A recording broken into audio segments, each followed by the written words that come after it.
it was really rough around the edges. We were camping in it and sleeping here and there, but there was no kitchen in it or anything like that. We would take the mattress out of the trailer we were renting and we would throw it into the van and then just go. Welcome to the Tiny House Lifestyle Podcast, the show where you learn how to plan, build, and live the tiny lifestyle. I'm your host, Ethan Waldman, and this is episode 225 with Allison and James. My guests, Allison and James, bought a vintage Airstream trailer and had just 2 months to convert it into a fully livable tiny house. They succeeded, and along the way taught themselves carpentry, electrical, plumbing, and more. In this interview, I'll ask them how they possibly did it so quickly, how they approached learning along the way, how they designed their Airstream and made the space so functional for their many interests, and so much more. I hope you stick around. Just a quick note to say that unfortunately, James' connection dropped about halfway through the interview. So if you notice that James gets quiet for the second half, it's because he unfortunately was unable to continue with the interview. It's still really great, and Allison held it down, so just a programming note. Let's face it, most tiny house dwellers want their tiny homes to be small, but not uncomfortable. That means reliable, unlimited hot water. Precision Temp's propane-fired hot water heaters reliably provide unlimited hot water, and they're specifically designed with tiny homes in mind. In fact, the NSP 550 model was installed in my own tiny home, and the reason I chose it was because it did not require a large hole in the side of my home like other RV hot water heaters. Instead, it mounts discreetly through the floor of the tiny house and works quietly and reliably. Right now, Precision Temp is offering $50 off any unit plus free shipping when you use the coupon code THLP. So head over to precisiontemp.com and use the coupon code THLP at checkout.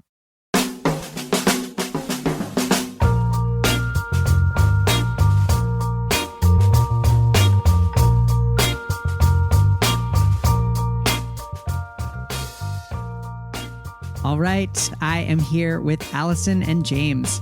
Allison and James are two adventurous tiny home dwellers from opposite sides of the world, Newfoundland and Australia. They met while working at a remote healthcare center on an island in the Pacific Northwest and have been living an adventure-based lifestyle together in tiny dwellings ever since. Currently, their home on wheels is a vintage Airstream that they converted completely themselves with minimal building experience.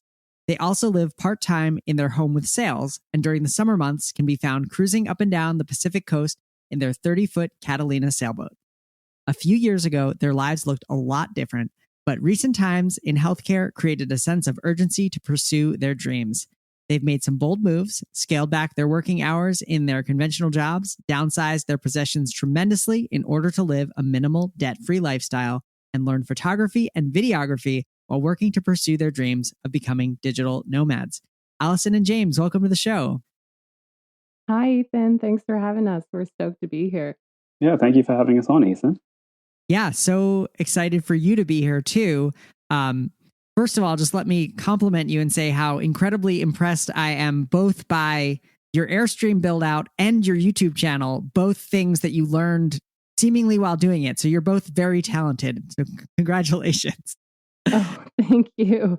I think we've been congratulating ourselves lately because we can't believe how much we've been able to do in such a short amount of time. It's really been a lot of growth in the last year and a half, and it's felt very uncomfortable. But yeah, I think sometimes we like to relish in the achievements of it all. Yeah, it's been quite the amazing journey so far. Nice. And we do have quite a lag. So in the case that like you hear me starting to talk and you're talking, feel free to just keep going. I'd rather hear what you have to say than what I have to say. Sounds good. So just starting off could we just start with kind of some of the vital stats of your Airstream before we kind of get into some of the details of the build? Like, what year is it? What's the length? What's the weight? How long did it take you? The vital stats. Yeah, sure. The Airstream is a 1968 Airstream Overlander. It's a 26-foot trailer from the tongue to the tail, And the physical size of the actual living space of the trailer is about 22 and a half feet from the front head to the rear and encompasses about 7 feet wide, making up 160 square feet of livable space. And it weighs in at about 4.5 tons, I believe. It's a dual axle trailer, and really it's pretty quite simple in terms of how it's all set up. Nice. Yeah. It's at 26 feet. It is so well thought out, and I love how much you've fit into the space. I've already said it once, but anyone who's kind of curious about what it's like to kind of convert a vintage Airstream into a tiny home, their YouTube series on the build is really quite extensive and really great documentation of that process. When I first heard about you and we were, booking the interview, I kind of assumed that you were somewhere really warm because, when I think of Airstreams and RVs and other trailers, I kind of think in my head, like, not a lot of insulation, not great for cold climates. But you live in British Columbia, there where the temperatures, you do experience cold temperatures there. Mm-hmm. Yeah, it's usually they're associated with Southern California and around that part of the world. Yeah. But up here in the Pacific Northwest, we do have a considerable winter, but where we live on Vancouver Island is probably the most temperate and mild climate in all of Canada. So we're really quite blessed in that sense. It really makes the whole Airstream living situation possible. Yeah, we do see people living in Airstreams in Alaska and things like that. And we're always really blown away because we know how difficult it is to be in some of these colder climates in a structure like an Airstream. So that's always really impressive to see. Nice. How is the Airstream insulated? The Airstream actually has its original insulation still in the walls. There's about a 1.5 inch space between the outer aluminum shell and the inner aluminum lining. Mm-hmm. And it has the original fiberglass batting insulation in it. So apart from that, we haven't really done anything further to insulate the actual shell of the structure. Did you have to do anything to fix that lining, or like when you bought it? Oh, when we bought it, it was pretty well the original 1968 layout of the trailer. It was apart from decades of user modification and painting and the occasional little bits of work they had done on it, it was otherwise a completely original Airstream in its layout and its function. But as far as the insulation was concerned, we didn't really touch it. We were under a really significant time crunch when it came to completing the build on the Airstream. And while we would have liked to have done what is referred to as the gold standard of Airstream restorations in removing and separating the shell of the Airstream from the trailer, peeling the inside skins off and re-insulating and rewiring and doing it all properly, we just really weren't allowed. We didn't have enough time in our schedule to really do the project to that degree. So we, just kind of fixed up the problems that we could and took it from there. I got the sense that from the tour video that you ended up having to move into it before it was finished. How long did you work on it before you moved in? And then how long were you living there while you were finishing it out? So our situation at the time, we were actually living in a tiny trailer. It was a 30-foot, gosh, I can't remember the name or the brand of the trailer, but we were essentially paying rent Mm-hmm. to live in someone else's trailer on sort of a communal property. And we had been doing that for, I guess, about a year. And for a number of reasons. The first being that we were really trying out this tiny home lifestyle, but we were also wanting an affordable rental situation. And so we were in that situation when the property changed hands and we found ourselves having to relocate pretty swiftly. So this was back in December of 2020 when the pandemic was really at its peak. And being December and Christmas, no one was really moving at that time. And we were struggling to find a place to live. There wasn't a lot of apartments available at that time. And there was actually more listings for people looking for places to live than there were options for living. So, as two working healthcare professionals with a lot of privilege and, financial resources, we found ourselves in a situation for the first time where we were a little nervous about where we were going to be living. I think if it came down to it, we would have been able to find somewhere to stay, but we were really passionate about alternative living and wanting to stay in alignment with our values, not really go back to paying, the $2,000 to $3,000 a month for a rental unit. And we basically had 2 months to move out. So we had a 2 month time frame to buy, we'll find a place to park Wow. an Airstream, yeah, or a tiny home, purchase something, complete the build, and move in. And at that time, we were paying double rent and all sorts of things. So that was the reason for the tight timeline. And by the time by the time that 2 month deadline rolled around, it was livable, but it was definitely a little rough. Yeah. Wow. That's super, super fast. Yeah, we actually found the parking pad before we even landed on what we would be living in. So Mhm. we were really happy about that because it was so tough to find a place to park. But we were really fortunate in that sense that we met this lovely young couple, and we had found the listing online on Kijiji or something like that, and we reached out and wrote them a big bio about ourselves and met with them, and they basically said, you can park something here, it only is this much space, so it has to be around 26 feet, and there's like some power lines and things like that, so it couldn't be too high. Mhm. So that ruled out a lot of, those the beautiful tiny homes on the trailers that are like 2 stories. And so we knew we were looking at a a schoolie conversion or a trailer or a van or something of that nature, but we weren't quite sure what we were going to park there at that point in time. You had previously done some van life. Why didn't you want to go with, I'm going to say something more traditional. Of course, none of this is traditional, but why didn't you want to go with a sprinter van or a van build out or a schoolie build out if you were looking for a little bit more space?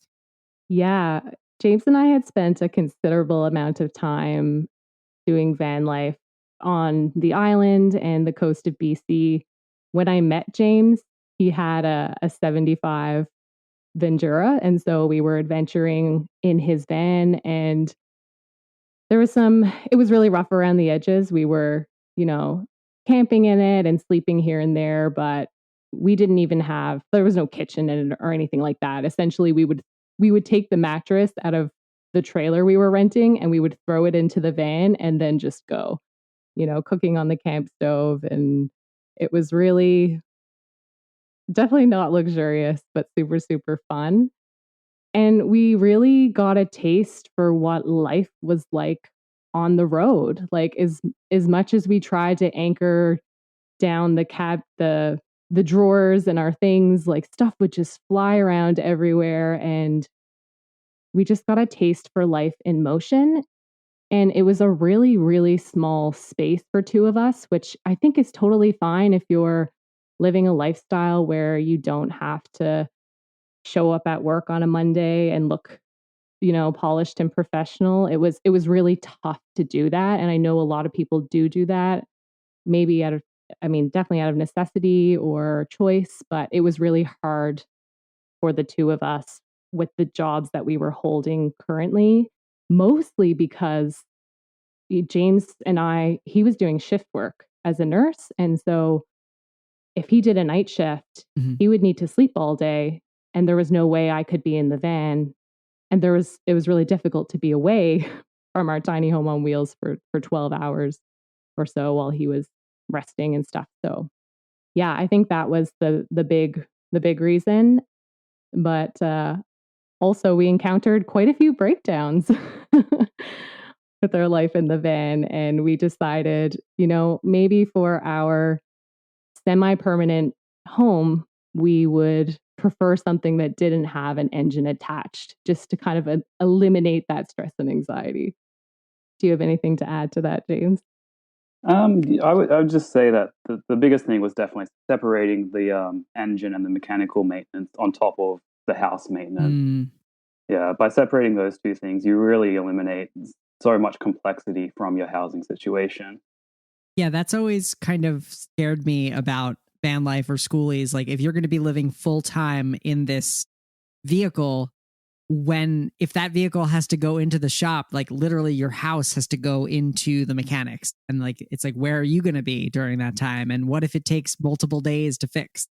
Yes. And so if you're on more of a flexible schedule, then that might work fine. But for us at that time, it wasn't an option. If we needed to report to work at the hospital, then we needed to show up. And so we needed a reliable living space and a reliable vehicle, and ideally separating the two.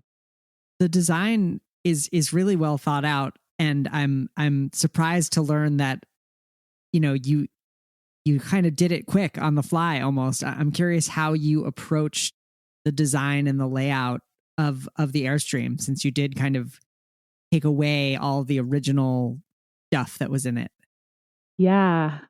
I think so. After we determined that we weren't going to be living in James' van and that we were going to be purchasing something, the next question really was, well, what do we purchase? And so we looked at other RVs, and we looked at school buses, and I think we landed at something on YouTube and seen an Airstream, and we were just like, gosh, these things are really cool. Like, they're just, we really loved the vintage ones, but just kind of the circular or spherical Yeah.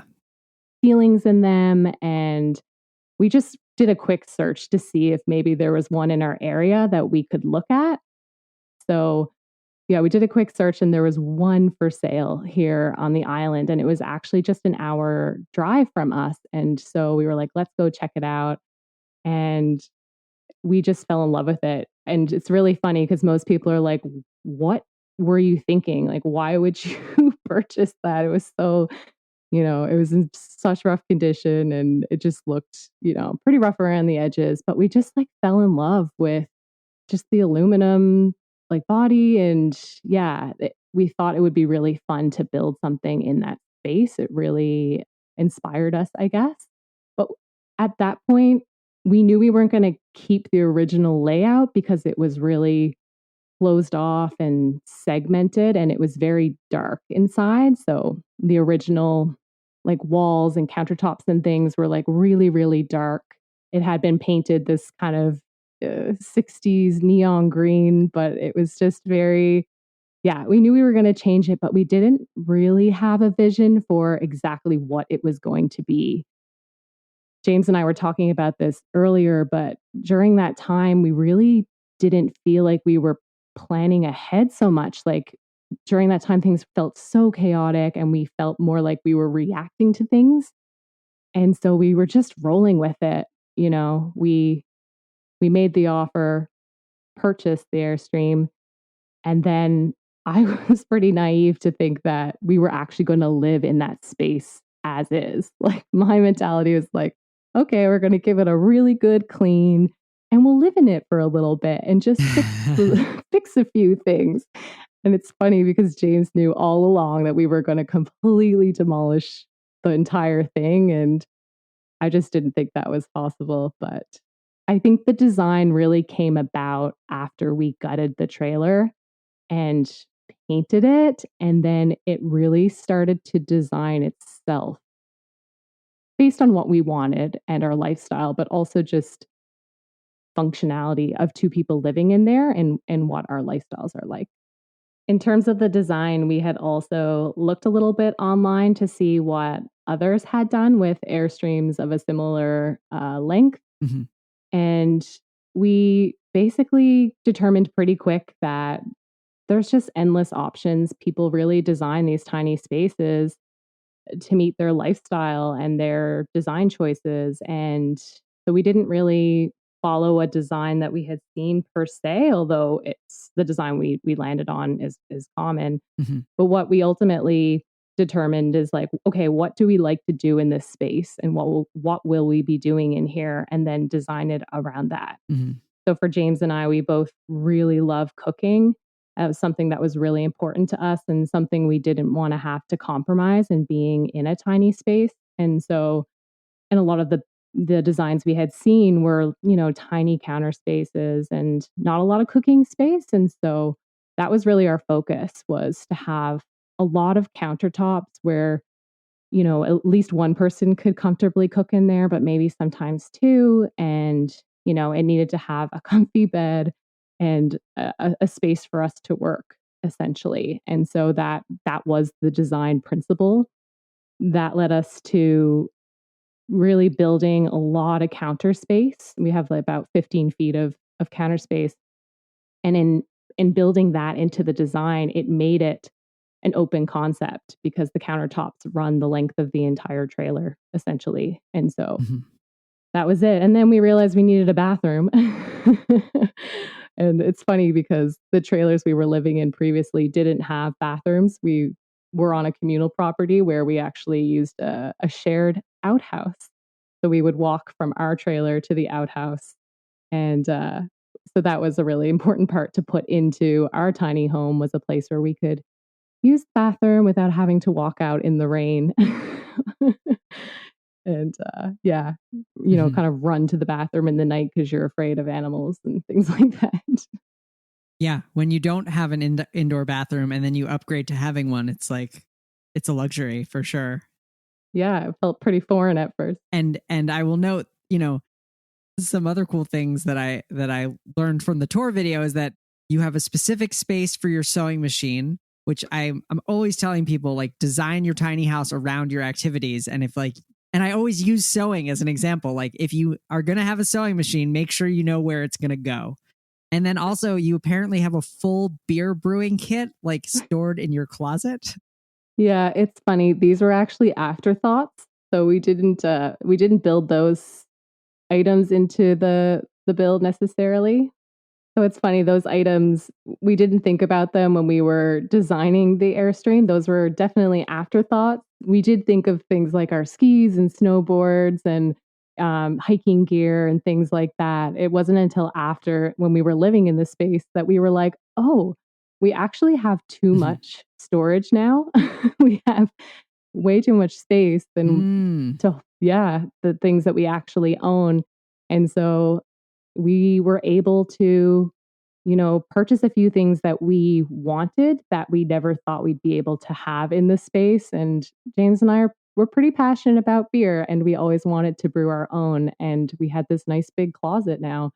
So we we filled it with stuff like people normally do, but they're things that we really love and bring us joy. So, yep, we've got a full beer kit in the closet that it's actually a giant kettle that we take outside, and we brew the beer. And the sewing is just something I would like to get into. I actually haven't pulled that out yet. So that is a hobby for later days. Yeah. A future hobby. I asked John and Finn Kernahan of United Tiny House Association what they love about their precision temp hot water heaters, and here's what they told me. Hey, Ethan, this is John and Finn Kernahan with United Tiny House Association. We organize tiny house festival. Oh, yeah, I guess so. First and foremost. We have a total of 3 precision temp on-demand hot water heaters. The thing we really like about these, and folks know this, I think they picked this up on Finn and I, if we don't like something, you'll never hear us talk about it. So the 2 things we noticed that we noticed and experienced immediately, they took painstaking effort to make sure that it was done right and installed. And so that was pretty cool right there. The other thing is the continuous on-demand hot water that just ran forever without any fluctuations or anything. I can't imagine an application, especially in our environment and our lifestyle of being the nomad, transportable, mobile, tiny lifestyle, where one of these units aren't good to use. So another unique thing that you did during the build that I really liked was that you went for a fiberglass shower surround. Can you talk about, why you chose that and what the process was like for building that out? Yeah, that's a good question. I think during the entire build, like the build was pretty rushed, and we had built every component ourselves. We had built the cabinets and the drawers and the Mm-hmm. countertops, and we had learned a lot about carpentry and woodworking, and as well as utility systems and things like that. Mm-hmm. But what was actually happening concurrently, literally the week before we bought the Airstream, we had finally bought a sailboat. So that was something we had been working towards for, quite some time. And we had gotten ourselves into a financial situation where we could finally afford one because we had downsized and we're living in these tiny trailer that we were renting. Mm-hmm. So we bought a fiberglass monohull, and we knew that fiberglass was something that we would eventually need to learn on the boat, or would be a really handy skill to have. And we also knew that it was really durable and lightweight. And so it was something that intimidated us to be able to work with fiberglass to build a bathroom. But we knew it was a skill that would come in handy later. So we kind of just went for it. It made sense because when you're building bathrooms in these really tiny spaces, I mean, they're super awkward. We had decided to put the bathroom in a part of the Airstream where the wheel well was. And so there was this awkward bench area that we had to work around. And you just can't buy a shower pen or, you know, conventional shower that's prefab that will just fit in that space. So we knew we'd have to do something custom. And fiberglass really just seemed like the best option for our situation. And we loved the look of tiles, and we had seen some really beautiful tiny bathrooms. But, tiles can also be heavy, and Mm-hmm. they can break when you're moving. And so, yeah, just for our situation with the boat, it made the most sense to go with fiberglass.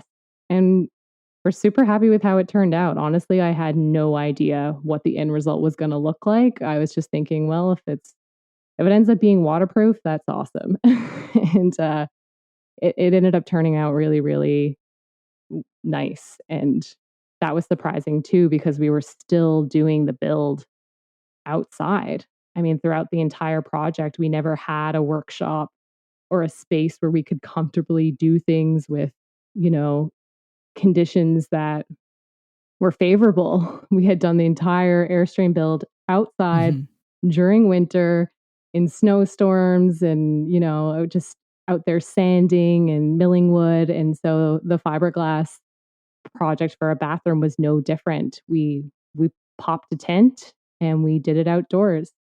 So there was like bugs doing a suicide dive into the fiberglass and the epoxy. And I was just like, wow, this is going to be a nature mosaic. It's just going to be whatever it is. But it ended up turning out really, really nice. So that was surprising, honestly. Nice. Bugs caught in amber. Yeah.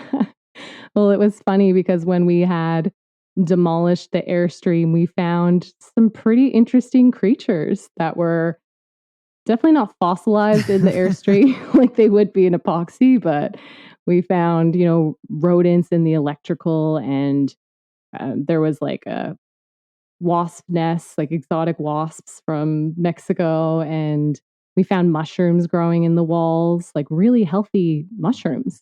They're beautiful. And so now we were laughing about what are the what are the future owners going to find when they open up the walls? And yeah, they're going to get a real treat with the bathroom. Can you share the total build cost, like what you paid for the Airstream and then what you put in financially to the build?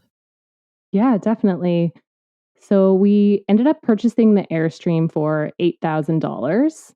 That was, Mhm. it was in pretty poor condition, I would say. It had a flat tire. I think the tires were probably original or like had maybe been changed once, but they were in pretty rough Oh, wow. condition and there was lots of mold and mildew. It was leaking. There was some, soggy subfloor and it was definitely a big project. And so yeah, we paid $8,000. We had done a little bit of research to see, what other Airstreams are listed as, and generally they're quite expensive. I mean, new off the lot, you're looking at many thousands of dollars, and so yeah, we were really happy with that. And Oh, yeah. the seller at the time, she was really sad to see it go. She actually wanted to renovate it and restore it herself. She had another Airstream too that she was Mhm. using for her business.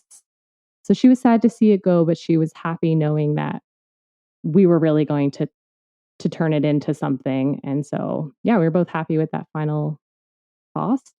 And then throughout the build, we ended up spending around $25,000 on supplies for the build, but also tools and things like that. I mean, we had the basic tools, but we ended up needing to purchase things that are specific to Airstream builds, like rivet guns and things like that. So that's to put the rivets in the aluminum.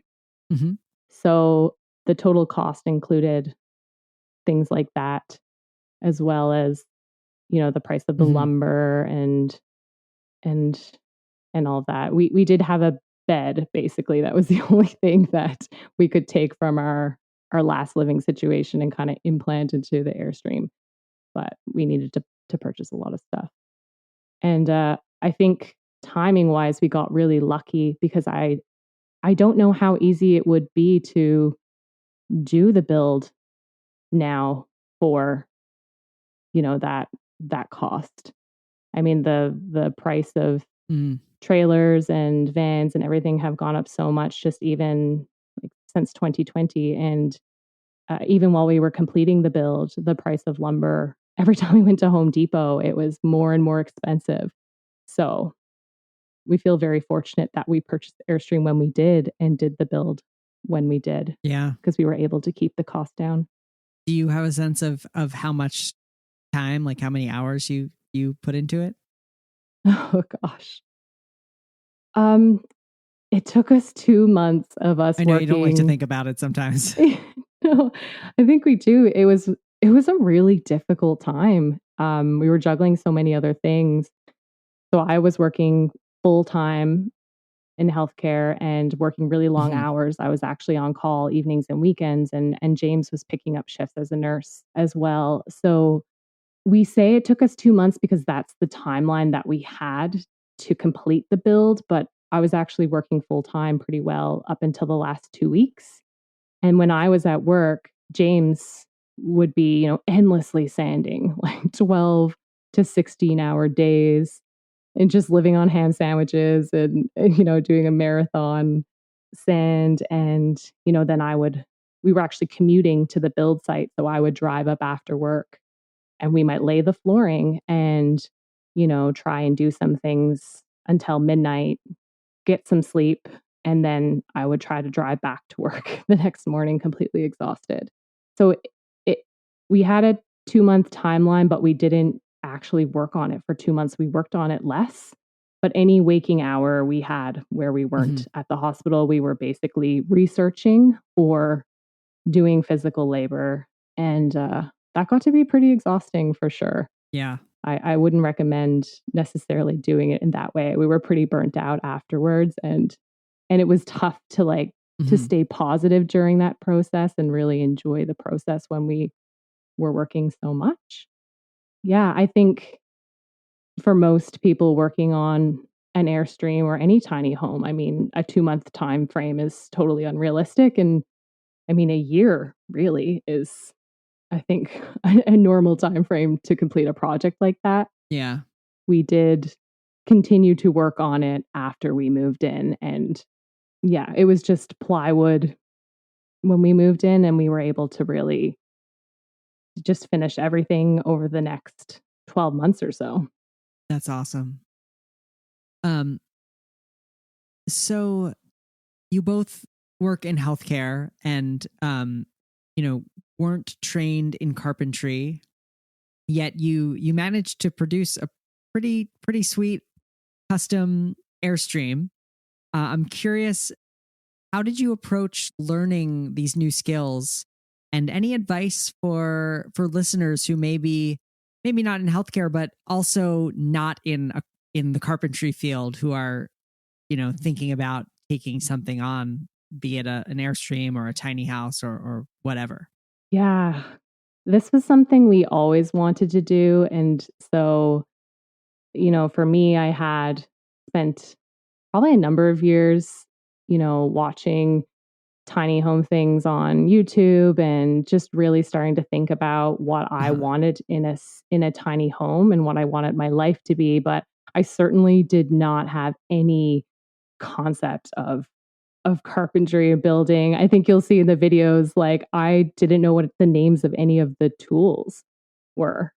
James would be like, "Can I have this wrench?" And I'd pass him a hammer. Like, I really had no clue or concept. And I thought that we would be living in the trailer as is. But luckily, James came with, he had dabbled in a little bit of carpentry. So he felt pretty confident in what we would be able to do together as a pair in that amount of time, but we were definitely not experienced. And so we really relied on YouTube University. Honestly, I think we got Mm-hmm. everything was Google. Okay, we need to build cabinets today. So how are we going to do that? A search on the internet. I, for the cabinets, for example, James watched a wonderful 3-part, series on cabinet building, and then we were doing it like the next day. Damn. We just relied on the internet, watched something, and then tried to do it ourselves the best that we could. And that was nerve-wracking because we had that timeline. So if we made a mistake, then it would really set us back. But also, it was expensive, and we were trying to stay within budget. So we we really wanted to get it right, but we made room for mistakes. Mm-hmm. But that was really the best way to learn, was just to, do a bit of research and then try it yourself. And if we couldn't figure it out, we went back to the drawing board, maybe researched some more or called somebody. Everybody has a few people in their life who have built something or done electrical or propane. There's somebody you can call. And so we really relied on those external people to be like, "Oh, our friend's boyfriend is actually an electrician. Should we like cold call her and see if he would be willing to give us a hand?" And, people they really show up for you in the most amazing way. And so that was awesome. We just reached out to people when we needed an extra mind and some expertise. Nice. This question probably has, well, maybe it has a lot of answers, maybe it has no answers. What would you change if you did it over again? James and I have sat with this question a few times, and it's weird for how little we thought about the build when we were doing it, like for how little we planned it out. We are really happy with all the decisions we made in the moment and under pressure. We actually wouldn't change much, which is interesting. The one thing is that the bed is a little bit too short, and I'm tall, so I tend to sleep on a diagonal and crowd James' foot space. So that's usually a bone of contention. Mm-hmm. But other than that, we're really impressed with how well it all turned out and how well we live in that space. And I don't think we would change anything that was within our control. We would have liked to have done a shell off restoration if we had had the time or the workshop space. And so we always say, well, maybe someday we'll do another. Mm-hmm. And we'll do it, the whole thing. We'll take the shell off and get to have that experience. But at the same time, I think we're moved on from it as well. And so we want to build something else, and we're really looking forward to to new challenges, but I think the next build that we do will be completely different. It won't be an Airstream or even a trailer. It would probably be some other sort of structure that we could live in. It would still be tiny, but Yeah. yeah, we wouldn't change much about it. Nice.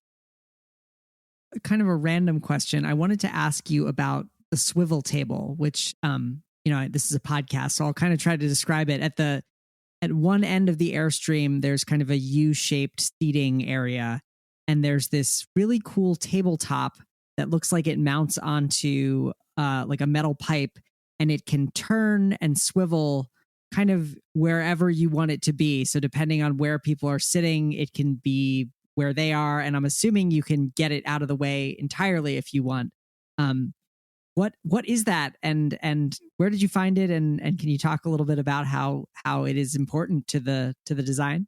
Yeah, I think that that's something that James found, I believe, if I remember correctly. And I know he's not on here anymore to talk about it, but I think it's just something we stumbled upon. I'm not quite sure where. We can definitely share the link to that product, but it's a lagoon table swivel. And so essentially it mounts onto the seating area bench, but it really changes the area so much because if you have a fixed table, then yeah, you can't really do activities on the floor in that space. And we really wanted the seating area to be like a multi-purpose office and lounge area. So it mounts on really easily, and then you can swivel it in all directions. You can change the height. So if you're sitting and doing some work, then you can adjust it so that it's ergonomic. And then if you want to do yoga in the space, you could totally push it out of the way, pull out your mat and have a nice flow. It really changes the space. Something that I think other people might want to add to their tiny spaces if they can. We love it so much. We actually just bought one and we're going to be installing it tomorrow on our sailboat. We have a big clunky table in there, and Awesome. we were like, wow, this would really change the space, not just for like the seating area inside the sailboat, but the table can come off. So you could have two brackets, for example, maybe mount one in your cockpit on your sailboat and then also, in the interior, and you could move it from one location to another. So you have one table that Nice. you can pack away. And yeah, when we do pack it up, someone can sleep in the seating area. So it's really, really functional. Very cool. Very cool. Or one question that I like to ask all my guests is, what are 2 or 3 resources that you would recommend to our listeners? And these could be books that have inspired you, YouTube channels that were super helpful. It could be something related to tiny houses or not related at all, kind of open-ended. It's funny. I would say that I haven't been completely loyal to any one book or resources. We're really lucky in the sense that right now, if you want to get into the alternative living space or downsize or, learn about minimalism and things like that, there's so many resources out there. Certainly podcasts have been really helpful because when life was really busy for me and I was just commuting and things like that, I was able to still, listen and learn. And so, I listened to your podcast. I listened to sailing podcasts to learn how to sail. But I would say just very broadly, the most instrumental thing that has helped us on this journey is really YouTube. And one of the reasons why we got into it is because we learned most everything about the build from YouTube University. And yeah, there's some really inspiring channels. It's amazing to see what people are building and doing. And yeah, so there's so many really great channels out there. The ones that I landed on first, I would say, that got me into alternative living and tiny home living is things like Exploring Alternatives and some of those channels that really show you the different types of tiny homes and living situations that are out there. Like, it really blew my mind that people were living in earth ships and just like really, really cool structures. So that really got me thinking and got me thinking about, not living in a conventional home because that's all I had seen. And then there were some other channels like, Sailing La Vagabond or Delos. So anyone who's into sailing would be familiar with those channels. But, although they're sailing channels, it's a Mhm. similar theme of people just kind of leaving the status quo and just going after something that is really different or scary and they don't really know what they're doing.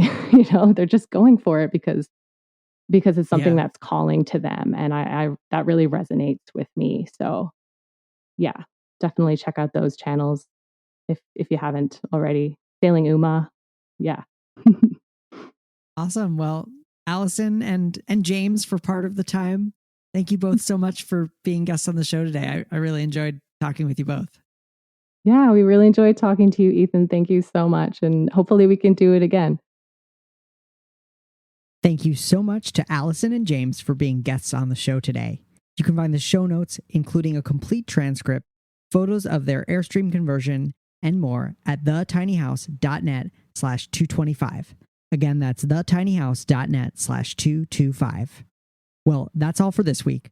I'm your host, Ethan Waldman, and I'll be back next week with another episode of the Tiny House Lifestyle Podcast.